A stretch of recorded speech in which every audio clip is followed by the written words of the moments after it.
welcome to Good Morning Madness. We've got a special guest with us, the man that's been behind the scenes. You see, Victor is with us today. We'll jump into our intros here in a second, but would love to update you guys just briefly from an overarching perspective of this super awesome adventure that we've been on. And wanted to give you all a sincere thank you for following this journey. It's been quite a journey since then. And we have some significant updates for you guys. Coming soon, thebeastnode.com, a fully functioning media platform and influencer accelerator, is coming to life. Thanks to you guys, this has been just a side hustle, kind of a side project, community thing, and we are officially making the jump to turn this into a company to serve you guys, have all kinds of updates for you guys. So please sign up at thebeastnode.com with your name, email, phone, anything you want to be updated with, and you will be in the loop for whatever the hell you guys want in the future. We're building it for you. This is a collaborative community, and everything we've done so far has been based off of your guys' feedback, your ideas. So thank you so much. Appreciate your support. And what we're going to jump into today is an oddly relevant topic for all of us. The concept of burnout, and especially how invisible it is. All of us guys have unintentionally realized that we are really just at our threshold, and just want to have a raw, organic conversation today with you guys about recognizing burnout and the self-awareness piece of that, preventing it, and then when you are at burnout, what the hell do you do? How do you get your life back together? And how do you stay productive? And this challenge is something I call the art of the healthy hustle. So glad that you guys are all with us today. Appreciate you. And without further ado, let me go ahead and bring in our guests, the man of the hour that's with us today. He's been behind the camera for all these shows, but today he's in front of the camera. Victor Mayorga, welcome to our season finale. Woo, I don't have any congratulations. He doesn't have any finger guns ready like Justin does. Well, I'm ready. You know who's next. He's coming in hot from Texas, where it's approaching 100 degrees down there, apparently. Our man, Justin J. Ray Reynolds. There he is. What's up, there guys? And our Monday morning Messiah. We're grateful for his presence and his wisdom. Ladies and gentlemen, Jonathan Palmar is in the building. Thank you guys so much. It's been such a crazy adventure to turn this into a real show, turn this into an adventure, and it looks like we made some damn good friends out of it, and it's been super fun. But what we're here to talk about today is this sneaky, creepy, invisible thing called burnout. And I think a lot of us really struggle with this because of two things: the culture that's put in front of us and the invisibility of burnout. So I would love to hear, Victor, I know you had a video earlier in the week on this, which kind of spurred the whole topic of us realizing, like, oh, you're burnout? Hey, me too. Are you kind of burnt out? Yeah, me too. So I would love to hear, like, what made this come to the surface for you, to have that recognition and kind of that self-awareness of, like, holy shit, okay, maybe this is a bit too much. Would love to maybe just start there, since that was kind of the catalyst that kicked us all off, and then we'll just hear from everybody else. Yeah, so I think what I didn't realize so much is when we went through what we went through and all the businesses closing, a lot of people had a lot of free time. And, I have multiple side hustles, but one of my primary side hustles was Airbnb. And so I kind of just shut down for like 2 months. And during those 2 months, I did a lot of like different activities, made more videos, just promoting my personal brand, started heavily devoting time on LinkedIn and other platforms. And so I had all this additional time. And then so once businesses started reopening, my clients started making more money, more projects started coming. And then I realized, oh, well, now that I don't have all that free time that I used to have during COVID, now it's a little different. And so I think it all came like in one big wave. And so I've been doing a lot of research online, like what type of personality am I? Like definitely type A, I'm overachiever. I like to do as much as possible. And so when I had all these big projects coming in, I was just like, yeah, I can do that. Yeah, I can do that. Yeah, I can do that. And then at some point you're like, oh crap, all I'm doing is waking up, working, waking up, working, waking up, working. Like didn't spend too much time for myself. Like didn't do a lot of other things that I was actually supposed to be doing. So even just this weekend, I just completely zoned out, went up to the mountains, just enjoyed my time, um, did some stuff that just like got my mind wherever I wanted to go and just enjoyed life for a little bit because I feel like I haven't done that for a very long time. I mean, it's been like 6 months since I've actually taken a vacation, so that was actually really nice. But I think it's just like managing your priorities and your schedules and like trying to figure out exactly like how much time you really have available. Because once you start piling up so much work, then you start getting into this burnout state of mind. And so I think that's kind of what got me into that. And then I was like, all right, well, now how do I recover from this? Like, what is this? And then after doing a lot of Googling and researching, you kind of just figure out, well, these are kind of the steps that I have to take to kind of make it better. And, you just kind of take those steps. So I think it's been pretty good now. Yeah. I mean, I still have a lot going on, but it's definitely progressing to the place where I kind of want to go.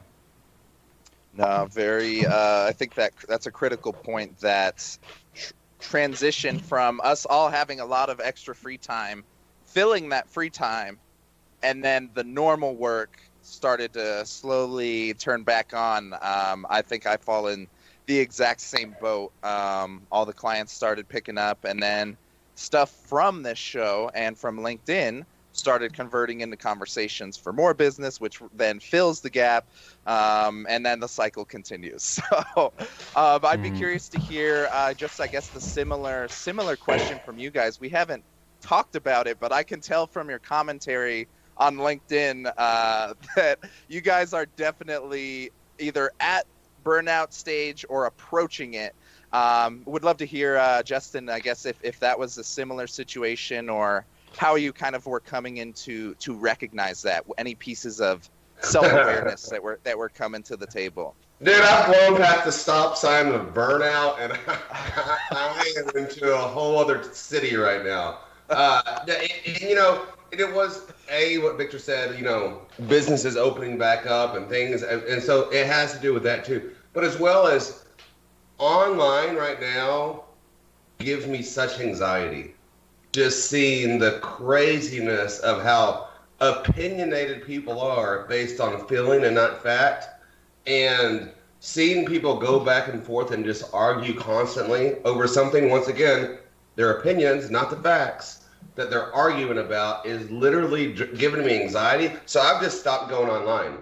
And I don't mean to, I try to comment when I log on to someone to see someone's post. If I see my friend's post, if I see y'all's post, I try to comment and engage with everything. But other than that, I'm out. It gives me such a headache. And so put that on top of being burned out. And then I've literally just left my phone at home sometimes when I leave. There's no reason to take it. I haven't wanted to put anything into videos. I haven't wanted to do, engage with anybody, just because it's so much yelling and no listening. And until people are ready to listen, I don't want to get online. It's just, America's burning right now, guys. I don't know if y'all are paying attention. It's just, to say the burnout phrase, it's sort of no pun intended, but it actually is right on. I'm burned out of social media, and I'm burned out of just, let's just say, idiots. That's what they are. Both sides are idiots right now. There's no common ground. Both sides are idiots, and I'm just over it. I feel you on all accounts, my man. So I've had so much of the similar social media anxiety where my empathy backfires on me because I start absorbing other people's stress. Then you add the idiocy of watching the systematic dismantling of America in front of your eyes, and that hits me. I don't know if you guys have caught, I've got an American shirt almost every time I can, because I appreciate and just love the concept and symbol of freedom and America, and the creating your own path, creating your own journey, and watching that just crumble and get just so disrespected has honestly, just sent me into like a completely different place mentally. So completely get that. I think we're all in similar situations there. But John, you live in like 3 different lives all at once somehow. So this has always been kind of in the back of my head of how the hell does this dude do it? And on the surface for a long while, it was invisible that any of this stuff was having an effect on you. But it looks like from recent commentary and LinkedIn stuff, you're definitely feeling the burn a little bit. So I'd be curious, what pieces of self-awareness or recognition were kind of this trigger to start bringing this top of mind for you? It's so funny because I don't know if you guys have ever heard this before. It's funny because it's a room full of guys. But if you put like a bunch of, and again, this like may come off a little bit sexist. It's just what I've heard. Like if any women want to chime in the chat and confirm or unconfirm, whatever. I've heard that if you put a bunch of women in a room for a very long period of time, eventually all of their cycles, more or less, end up in the same place. Right. You know, like they all kind of just like, so I almost feel like all of us burning out is kind of like the same concept. Like the fact that we interact so much with one another. And like when Victor said something, it like set off a chain reaction. Yeah. But the thing is that Justin and I have had this conversation before. You know, I've a little bit of conversation with Travis, but it's almost like it was a chain reaction. Then it's like you really start to reflect on how you spend your day, how you're kind of managing your schedule, and you think to yourself, you know what? Yeah, I'm super burnt out too. I'm actually really feeling the heat of everything that's going on. But I feel like LinkedIn really perpetuates it worse. On places like Instagram or like Snapchat or, you know, some of the other social platforms, there's that concept that we all know, FOMO, or fear of missing out. But what's interesting about LinkedIn is it's a different kind of FOMO, where FOMO on Instagram is you're not going to events, or you're not going on enough vacations, or you're not on the jet, and there's that thought of missing out. When it comes to LinkedIn, it's you're not taking that business opportunity. You're not posting enough content. It is super business centric, but it's the same idea. It's fear of missing out, right? So I think when it comes to LinkedIn, we're very hard on ourselves. I think that the type of content that we have to create, taking those calls, all of that, this isn't recreational stuff. This is work. So kind of like Victor was saying, you definitely get lost in that, and you end up recognizing the fact, wait a second, I woke up, I worked the entire day, I'm going to bed, I literally did nothing else, but there's that fear of missing out that maybe I won't get that lead. Maybe I won't get that extra piece of engagement that leads to that piece of business that I really wanted. But here's the thing that I will encourage people. If you are going through the burnout right now, like this is so make or break for so many people. Because if you've been on LinkedIn long enough, you know that it ebb and flows.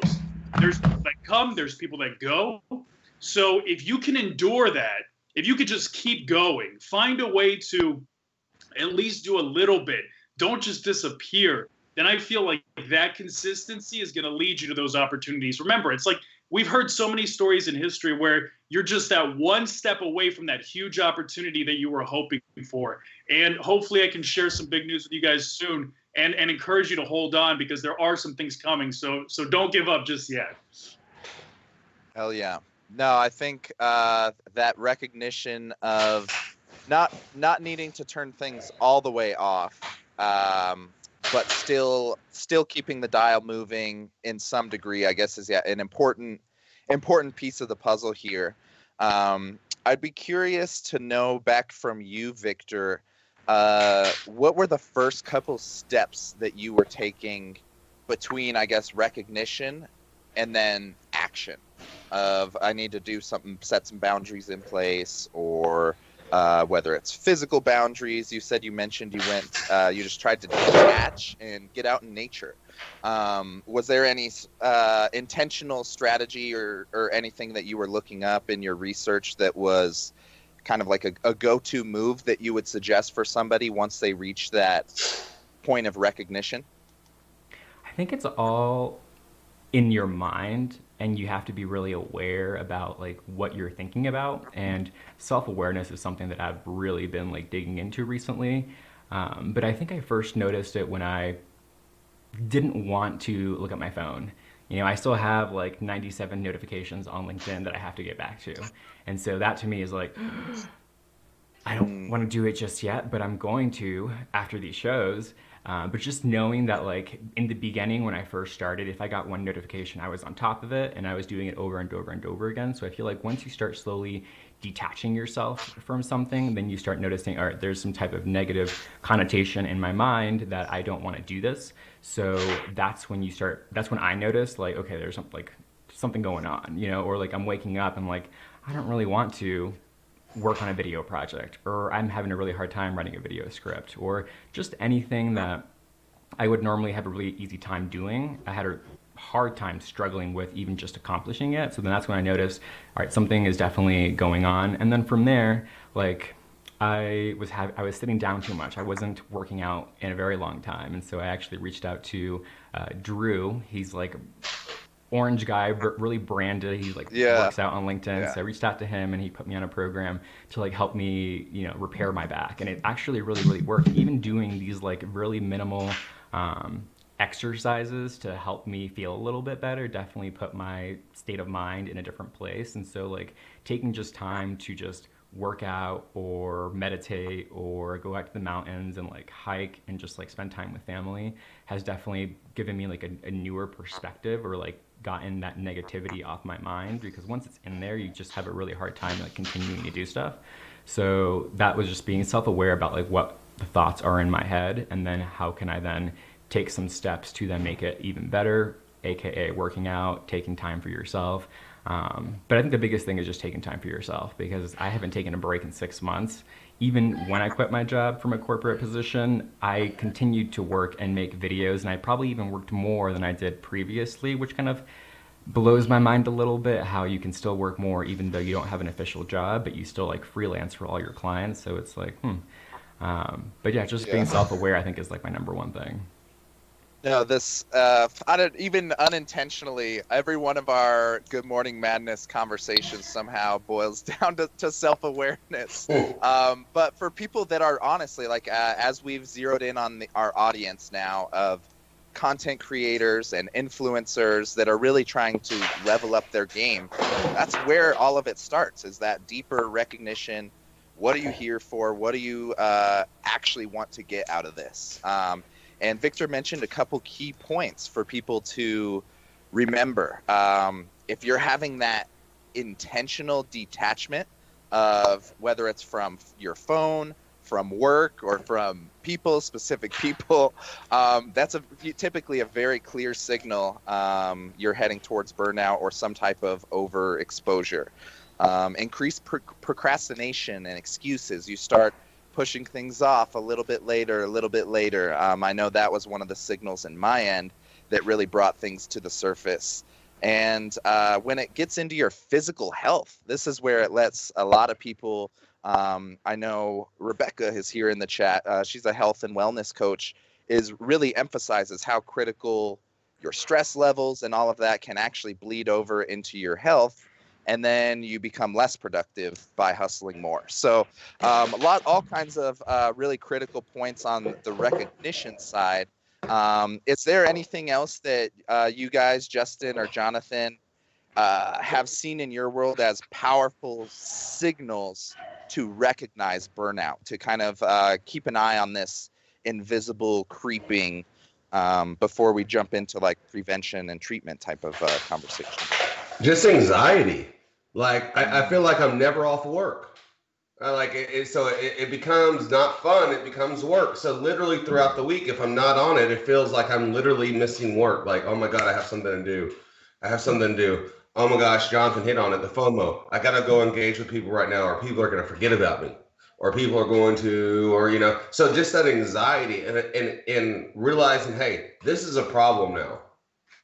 This is start off as something you enjoy doing. And yes, some work can be fun, right? So, but when it reaches the point where you're already feeling like, oh my God, the anxiety of this, I have to do this. I have to do this. I have to do this. And then literally, I'm sitting on the couch watching TV with my wife, and I'm thinking about, oh my goodness, I should be engaging with people during these commercial breaks. It shouldn't be like that. Like that's where I have to draw the line. Like, okay, I have to make a decision. Either I'm going to take this serious, but being able to put my phone away and literally putting it away and not thinking about it, or not do it at all. Like, and that's the point where I'm sort of at. Like, I have to make a decision that if it's going to affect my overall health, is it worth pursuing? You know, because we make money, we have a living outside of social media. So I have to literally find it inside myself, saying, is it important enough that I keep going? Which I do think it is, but I just have to find it in myself and my personality to say, okay, I put that away, it's done. Wait till tomorrow, and literally give myself work hours. No, the block style scheduling is something I'm really attracted to, because if I could pursue it, it sounds so beautiful to actually have your day like sorted out into schedules and blocks that all fit together perfectly, and you work on what you want to work on. But I just have never been in a point. It's been always so reactive to social media, reactive to clients, reactive to just anything that's going on. So I think this point of recalibration we're all kind of hitting, I think is going to be really powerful to kind of set the trajectory and the launching pad for the next phase. Like John was mentioning, that ebb and flow is really critical to think of. I know that was a big piece in hockey. You couldn't train 365 days a year and just expect to be the best because you trained better. It was a game of timing and seasons and off seasons and taking intentional breaks. Whole equation to unpack under there. So yeah, before we jump into, I guess, prevention, as we were sort of naturally hopping into that conversation, was there any other signals or signs that you're aware of, John, that people can keep an eye on while they're hustling so hard 24/7, listening to Gary Vee telling them to post 64 pieces of content on 10 platforms and shit? What type of signal should we be looking for? Recently, I've had the pleasure of being able to talk to some bigger influencers and kind of pick their brain and understand their process, and actually kind of like I was going through that. I was expressing to some of them, listen, my biggest challenge is that I never feel like I can disconnect. And one of the things that they brought up, multiple, sometimes even on their own, without interacting with one another, is the fact that they are completely unemotional about their content. They have no emotional connection with what they post. It's like they can just bang out ideas, whether it's because they are exceptionally creative or exceptionally brilliant, that they have all these ideas or all these experiences that allows them to develop content at scale without having any type of connection. But at the same time, it brings a ton of value. Dude, God bless. If you're in a position where you can do that, at scale on a consistent basis, day in and day out, then I think that's amazing. So one piece of advice that I would offer to people is try to kind of remove that emotional investment or that emotional element to the content you're developing, which is very hard for some of us creatives, because when I look at Victor's content, to a degree, when I look at, Justin's content and Travis's content, for us, it's almost like an art form. We're like expressing ourselves through our content. And you find that the people that are the most successful at it, they don't treat it like that. It is very much like filling out a timesheet, paying a bill. Like, it's just something they do. There's no connection to it. So I personally can't do that. I'm incapable of doing it. But if you do find yourself in that situation, ask yourself, am I emotionally invested in what I'm saying? And should I remove that in order to just continue to push forward without risking that burnout? Because, we put so much into it. It's almost like, have you ever heard when people get into car accidents and when they're very tense, that is when it does the most damage? But like babies don't have the ability to say super tense. So because their bodies are a little more pliable, they're not as in tune to the damage. So I think that in and of itself is a part of it. If we're super tense all the time, if we're putting so much into this, maybe that's one of the mistakes that we're making. That's a huge point to pry open the psychology behind all of this. Because I know, one of the things Joe Rogan continuously emphasizes is that detachment from the comments, from the feedback, and then from the content itself. He just has that, like, it is what it is, like, and of course that's what attracts people to him. So it has this kind of snowball effect, where he no longer needs to focus on the content. So I think there is a huge amount of value to tap into that psychology and that letting go. I think that brings us to more of a prevention technique of just being mindful and realizing once it's posted, and the rest of the week that's coming, it'll come when it comes. But I live definitely in that period of anxiety that you were mentioning, Justin, where you just feel like you've got to be in the mix, you've got to be posting, you got to check, you got to respond. And yeah, honestly, I'm at a point where I'm about to just send my LinkedIn account to like dormant mode, like minus the I guess I'll schedule like just a full week or so of like HubSpot posts or something. But that's like pretty much where I'm at, because I was in a very similar vein, but don't really know what to do about it besides detaching, recalibrating, and we have so much work to still put out there. So it's not like there's a lack of content or a lack of effort. So there's plenty of stuff in the mix. But let's switch from recognition into this kind of prevention and treatment, because there's a lot of people that'll be searching for this that are looking like, okay, that's great. I realize I already have burnout. What the hell do I do? So this is going to be what I'm going to be testing, is this social media dormancy. I'm not going to like deactivate it. Like I haven't been active on Facebook forever. But I'm just going to give it a break and let it do its thing, detach, maybe have a mandatory vacation like Victor was mentioning. That sounds pretty damn nice. Can't remember last time I had a vacation. So sounds like that's going to be my game plan, but I'd be curious to hear from you guys or anybody in the chat if you have tips and advice for what is the most effective thing to do once you recognize burnout and want to either treat it or get your life back on track while staying productive. Would love to just open that up to an open-ended conversation. So I guess, Victor, if you have anything, since you're sitting up top there, anything to drop up, feel free to let us know what tips and advice you've got from your world, man. So I love YouTube, so I've been watching a lot of, I Google a lot of things and I YouTube a lot of things. And one quote that I got from a video that I saw was, the moment you can stop doing the things that you shouldn't be doing that you can stop is the moment you get out of burnout. And so I've been trying to kind of cut back on things I know I shouldn't be doing that I can stop to get me out of burnout. And it's just all kind of like a little mental switch, putting things into perspective of like what you like to do, what you can't do. Like when I worked a corporate job, I was one-man band, so I did a little bit of everything. I know I don't love doing graphic design, or I know I don't like writing a lot of stuff. It's just things that I just makes me go into a negative state of mind. I'm trying to just cut out and focus more on things that I really enjoy doing.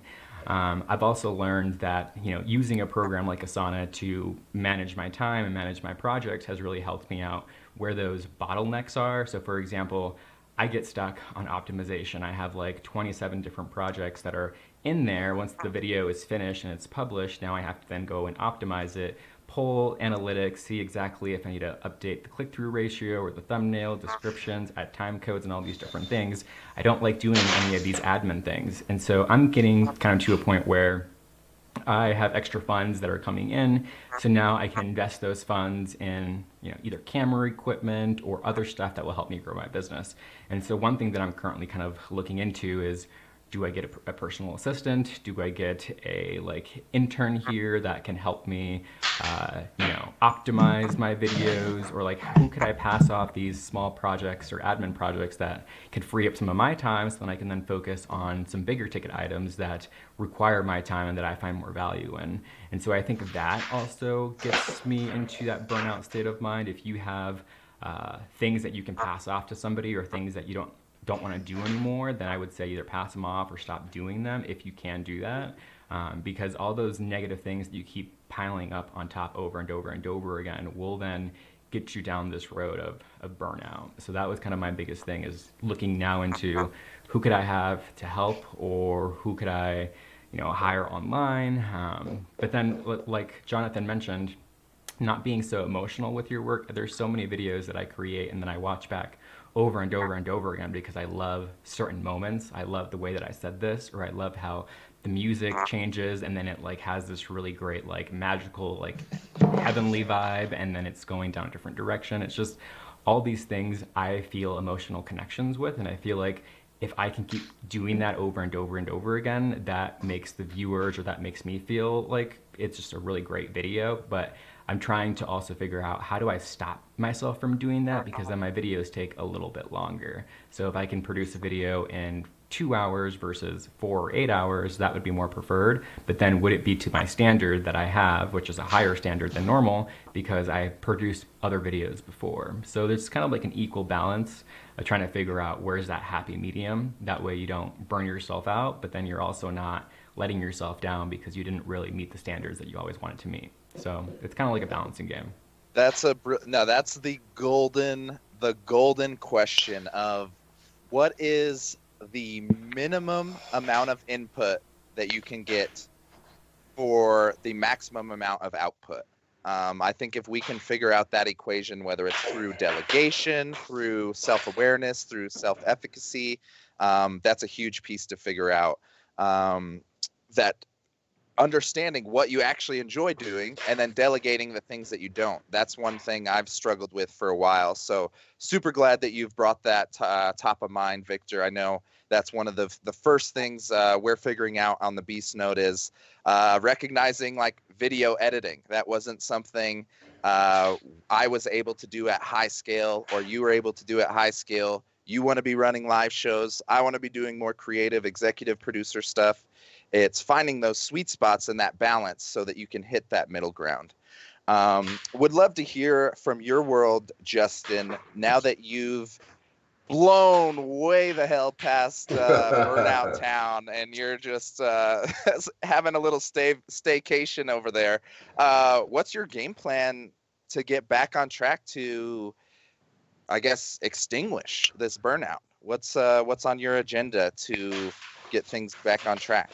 It's already actually at that point. So mentally, I'm ready to start making content again. I'm probably going to wait another 7-10 days just to let, I got to get past this point where if I pull up my feed, whether it's Facebook, whether it's LinkedIn, where every other post is about the Black Lives Movement or the COVID, or or let's just say the Republicans saying, oh my gosh, the Black Lives Movement's tearing, whatever it is. I just don't want to see this anymore. I want it to get back to just where I just don't have to see it all the time. And I felt like there was a time and place where I had to sit there and just, once again, no one's willing to listen right now. Now, once again, Jonathan videos are a perfect example of, he's not talking about that, and people are still watching and people are still responding. So, I would take my advice as a grain of salt because Jonathan's making it happen.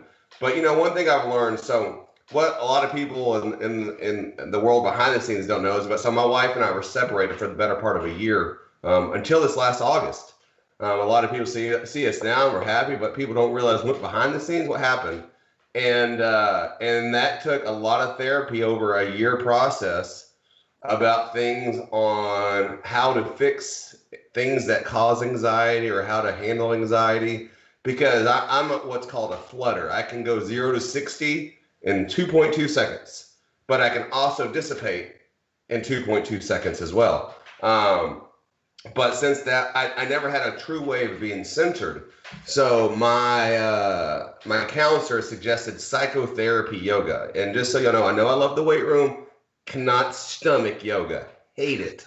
And why? Because it's hard. Like I hate to say it, I'm 200. Yesterday I stepped on the scale at 219.6, and so that's hard to do yoga. It just is. So when I said, no, I'm not going to do that. And he goes, just hold on. Let me have the guy call you. He calls me on the phone and says, hey, Justin, it's Dr. Reed. And I'm like, doctor? He goes, well, I'm actually a neurosurgeon. I'm like, excuse me? He goes, yeah, I quit neurosurgery to focus on this psychotherapy yoga. And I'm like, you're kidding me, right? He goes, Justin, he goes, give me 90 minutes. I'll change your life. He goes, he goes, let me tell you a few things about me. I love the weight room. I'm over 200 pounds. I don't wear hemp, and I don't believe this is a religious experience.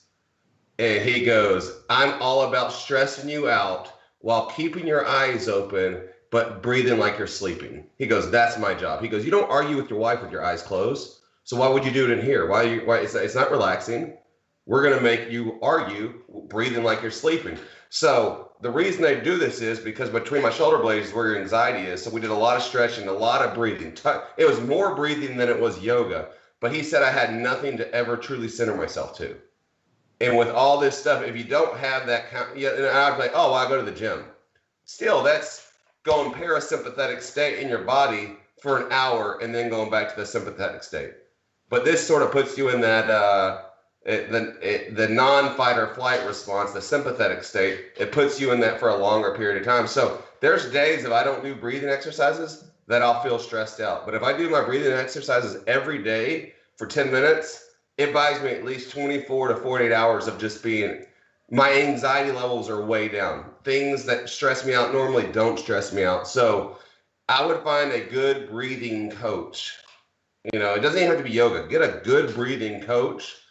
Since we're talking about how you can handle this stress, get a good breathing coach like Dylan Ali, who's on LinkedIn, and just focus on it. Get 5, 10, 15 minutes every day, and it's going to make a world of difference just in your overall health. Not the response I was expecting from the gym rat over there. Get some breathing and exercise, but that's just to show you guys, like, this really is just about finding what works for you. And really a lot of this over and over again is just about digging deeper. We all look for these answers and courses and apps and stuff to figure stuff out for us. And a lot of the times the work is going to be on you to really just figure it out. So appreciate the insights and the recommendation as well. John, would love to hear from your world. What is your game plan here, I guess, moving into the next couple weeks? You're obviously at a point of recognition, but you've got a ton of momentum going. What is your game plan these next couple weeks to stay productive, but stay healthy and sane at the same time?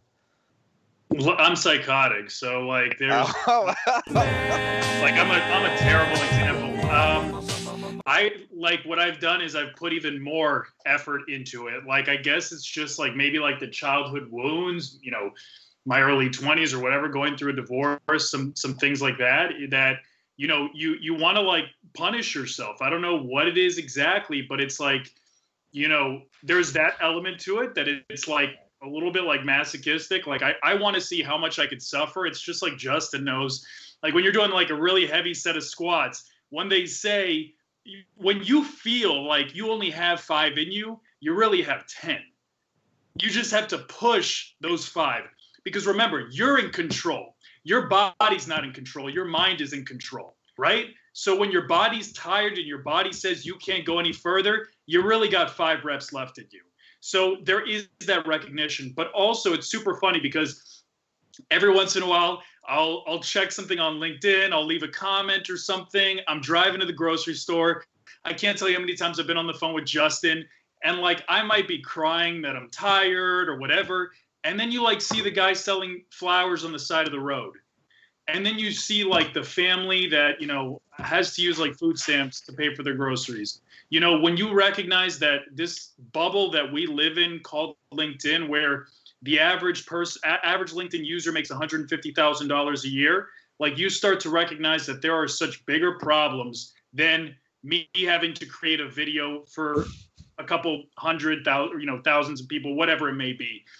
There are much bigger problems out there than what I'm dealing with right now. So if I'm crying because I don't feel creative today, like that is such a first world problem. It's like ridiculous. So when I do have those feelings, I wake up and recognize how lucky I am to have a platform like this, to be in a room with guys like you, being able to express myself. There are people that will fight for this their entire lives and never reach what we're doing right now. And the moment that we start crying about being burnt out and things like that, that's when we need to reevaluate and think to ourselves, it's almost like before the pandemic happened. What was happening in society that people were complaining about? Then the pandemic hits, and all of a sudden we forget about all of those things because we have something more pressing involved. So, that's really been my mindset, is really focusing in on how can I get those extra 5 reps, a little bit of masochistic nature, but also ultimately recognizing the fact that I really don't have it that bad. That's brilliant, my man. I think we see it. This is another recurring theme we see here is gratitude. Finding those moments for gratitude. I think somebody dropped it in the chat earlier, Lee or Steven or Will, one of our favorite homies, of celebrating those wins, those small wins throughout your journey, throughout the process. That can really be a lot of the fuel that not only gives you that gratitude on a higher level of realizing what you have relative to the bigger picture of the world. But for me, I've noticed the days that I'm most grateful, that creative energy and that creative process just comes to me. That's where you mentioned the COVID situation. My COVID situation was extremely different than other people's. I call it, I had like COVID clarity of literally just amplified my gratitude for digital, for virtual, for my home office, for we got pushed into the pool with Zoom events. I realized like how fun and actually productive those could be. So that gratitude really can just start a fire. This entire project started from just an overwhelming surge of gratitudes, and is becoming a real project now. So I think that's a really huge piece, and I'm glad you brought that up, John. Back to, I guess, the open-ended table from any of you guys. Is there any open-ended, just general advice back in kind of this world of productivity and burnout? I think we really tap a few critical pieces of self-awareness, recognition, and then a little bit of action items we could do, delegation, support. Is there anything else that you guys wanted to chat about in this realm of productivity and just overworking yourself and trying to keep yourself in check before we start hopping into the bonus round for our antique slap for anybody other masochists in here ready to see some pain on camera? We'll be loading that up here later in a little bit, but just wanted to open the table while we're having this open conversation of what else should people keep in mind, what else should they do when they're in this really weird spot, because we're not alone. There's going to be a lot of people looking for this. Stay away from shiny objects. I have this tendency to, I'll just give you an example. I had a client who wants to build a video production room, and it's a really high-end ticket item. And so when that came up, I was like, I love doing these things. I can now look at technology. I can start buying a couple of things. And like my entire day, my entire schedule just went away because this shiny object came by, and whoosh, I'm here, I'm doing the complete opposite of what I was going to say. And so keeping really to your schedule, like you mentioned, Travis, like time blocking. If you said you're going to do these certain things that maybe aren't the funnest, but you still wrote them down in your calendar, and then you have this really fun thing pop up that you just really enjoy doing, don't just drop your entire day and start doing this other thing when you already had priorities. I love shiny objects. I think it's my ADHD or something, but whoosh, I will just run to it. And I think doing that too often will throw you off a little bit, and I have a notorious habit for doing that. So I'm really aware that I do that, and so I try not to do it too often. So when I do that, I'll make my 8 hour day go 14 or 15 hours because now I have to do that. Plus, I've just pushed everything else a few, 5 hours down, and now I have to squeeze that in. So just being aware that if you are doing that, just take a moment, take a breath, and schedule it into your day appropriately. Don't just throw out your calendar that you've been using for a very long time and throw away your calendar because it's there for a reason. So watch out for shiny objects. Yep, been there. Do it all the time in digital marketing realm. There are so many shiny, pretty objects every week.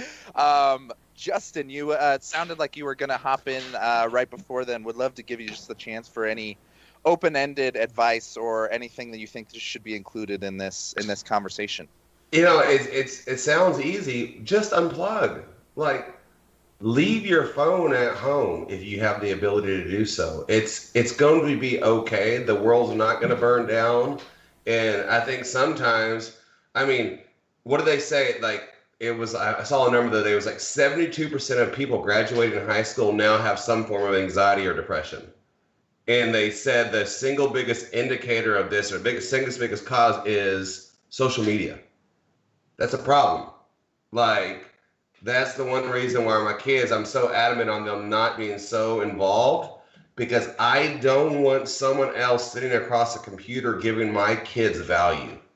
And that's what we become as a society is we let people determine our value based on how they feel about our stuff.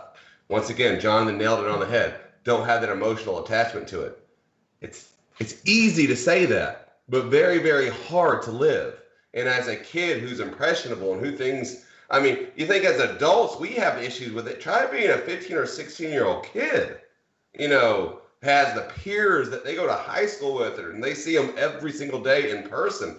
So I just think it's okay. Unplug, relax. Everything's going to be okay. And seek help.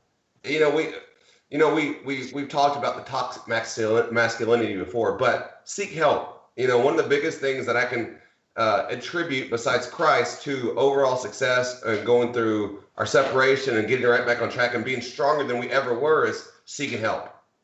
Seeking the people that know what they're doing to help get you through it. Like, just having someone to bounce ideas off, someone to talk to. Like, if there's not a person you can pick up the phone and call right now and tell them anything that's on your mind and they're willing to listen, you need to find that person. I know right now, if I had something deep down inside, I could call, say, for example, Jonathan, and I could call and lay anything on him, and he's not going to give me anything except just gracious listening. And if you ask for an opinion, so if you don't find that person, if you don't have that person, find one. You all need a person like that. I was just at the gym this morning with my friend, and we've been working out at his home gym, and there's been some personality flaws that I see between him and his spouse, and we were able to talk about it this morning, not in a you need to stop doing this type role, but more of a, hey, listen, I wish I would have had someone to tell me, hey, Justin, you're being a jackass. You need to cut it out.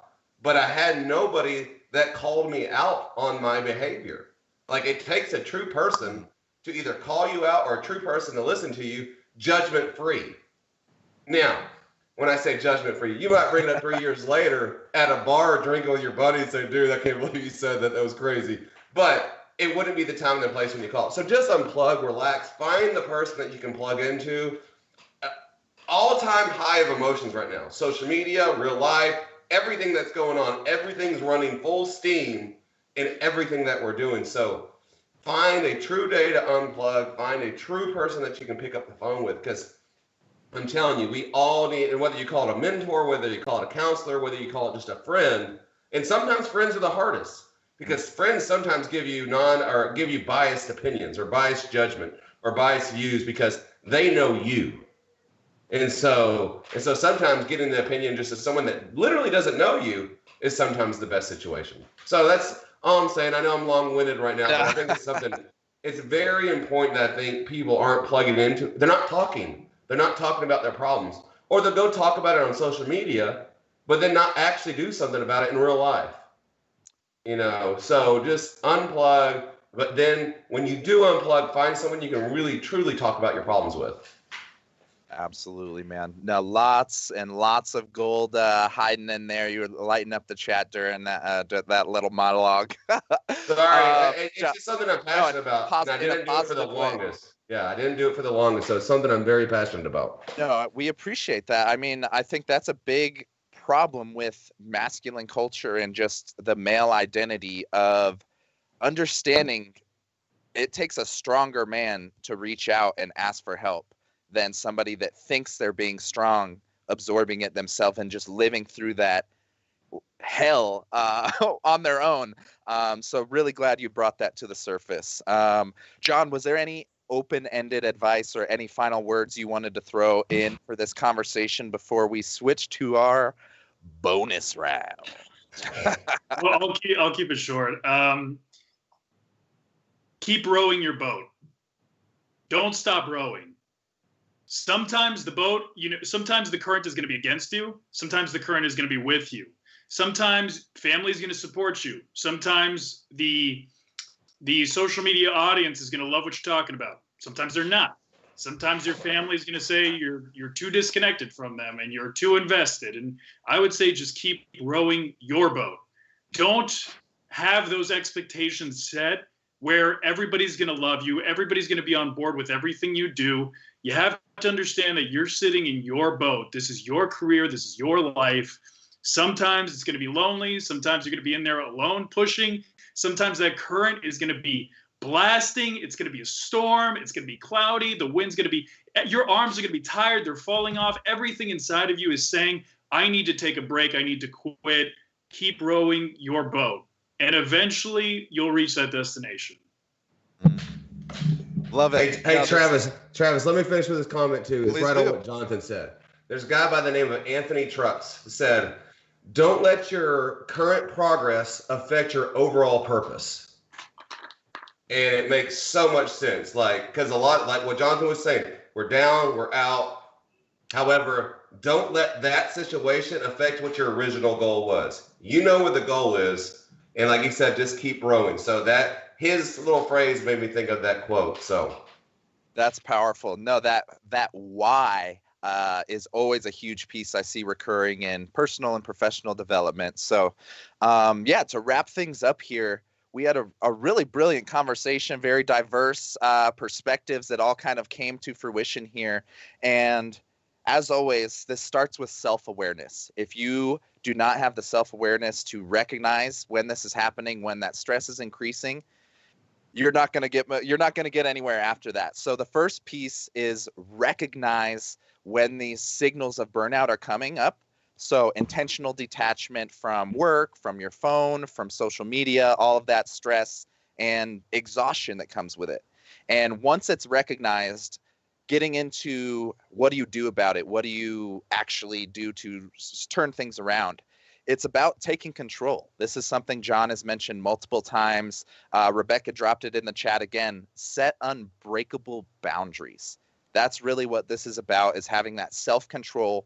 Make a clear plan to control your space or create space, whether that's mentally, physically, or just taking time off.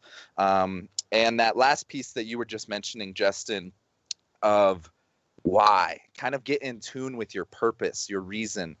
So recalibrate or clarify why you're doing this. And I think that'll give you a lot more of that energy, whether it's through gratitude or through goals, that energy to keep rowing, as John was mentioning. So appreciate all you guys. It was a super awesome conversation. Without further ado, we are going to go ahead and transition into our bonus round. Our awesome, or not so awesome for me, event this week was the Antique Slap, which was, I'd like to clarify the rules, was to be sprayed with water and smacked with the flour. So go ahead and when we're ready, please cue our video for the audience. And if there's anything, what's happening? Good morning. Oh. Well, ladies and gentlemen, the day of reckoning has arrived. It is Sunday afternoon, and I officially cannot procrastinate on this any longer. Welcome to the Antique Slap. With us today, I've got my little brother, who is not so little and has been suspiciously excited about this. So, without further ado, I give you the Antique Slap. Wait, 1 minute though. What were the rules again? Oh, It's God. sprayed with water and smacked with flowers. Nah. Let's do this for real. Okay.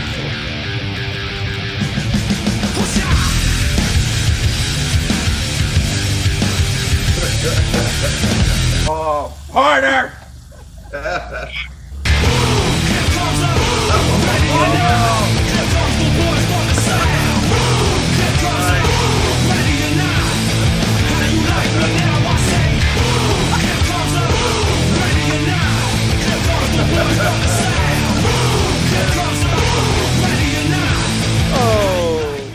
Okay. I did not think you could get any wider, Travis. And you officially Wow. done that. Yeah, buddy. You thought it was impossible. I love the slow motion. Well, ladies and gentlemen, it has been an amazing adventure to anyone and everyone that's been with us since the days of testing Zoom and playing mini golf. We are officially upgrading this from a hobby and a side hustle into a real adventure and a real project. We're so grateful for your support. We will be having season 2 of Good Morning Madness coming soon. We'll be updating the show. We do have 2 new shows in the pipeline in development that we are very excited to share with you, and possibly more throughout the year. So please go ahead and visit thebeastnode.com and go ahead and sign up so that you are first on the list for any fresh shows, fresh content, and everything else we're brewing for you. We appreciate you guys. It's been a journey so far. We are going to go ahead and wrap up this season, wrap up this show. But as Justin alluded to earlier, he had a great analogy for it. This was just the warm-ups. We're ready for game day. We're going to take a break, make sure our healthy hustle is all aligned. But we'll be back in action with some big news, some big projects, and plenty to announce. That's all for this week. Thank you guys so much. We'll see you out there. It's madness, I tell you. And it feels so good.